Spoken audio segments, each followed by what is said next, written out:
اس غم کی فصل کو کاٹتے ہیں تو پھر ہی آپ کسی قابل ہوتے ہیں کہ آپ آگے کا سفر اس غم کی پونجی کے ساتھ گزار سکیں۔ تو جو بویا جاتا ہے وہی کاٹا جاتا ہے۔ ربا صدی دکھ بویا تھا، آخر پایا ہے۔ اور ہے کہ برسوں بعد پلٹ کر آیا غم کا یہ تہوار، برسوں بعد پلٹ کر آیا غم کا یہ تہوار، میں ہوں شب کا گریا ہے اور تیرا سایہ ہے۔ کبھی آپ کو پرانی یاد آتی ہے کوئی، اور پھر وہ جو غم کے تہوار آپ بھول گئے ہوتے ہیں وہ دوبارہ آپ کو یاد آتے ہیں۔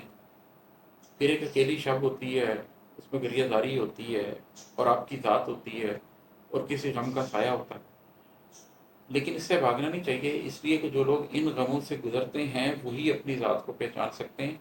جو شخص اپنی زندگی کے غموں سے بھاگتا رہتا ہے وہ اپنی ذات کو پہچان نہیں سکتا۔ جو اپنے غموں کو فیس کرنا سیکھ لیتا ہے ان کے ساتھ شب گزارنے کے قابل ہو جاتا ہے، اپنی تمام کمیوں کو، اپنی تمام کجیوں کو، تمام کوتاہیوں کو، اپنے تمام ماضی کو امپریس کرتا ہے، اپنی زندگی کے تمام کیریکٹرز کو امپریس کرتا ہے، اپنی زندگی کے ہر مسٹیک کو امپریس کرتا ہے، تو وہی شخص پھر اپنی ذات کو بھی سمجھ پاتا ہے۔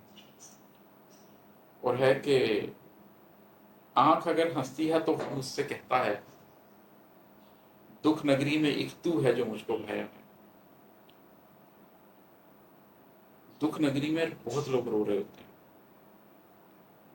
بہت لوگ ماتم گنا ہوتے ہیں، لیکن جب آپ اس قابل ہو جائیں کہ اس دکھ نگری میں آپ کی آنکھ ہنس سکے، آپ غم کو دیکھیں، غم کو برداشت کریں اور ہنس دیں۔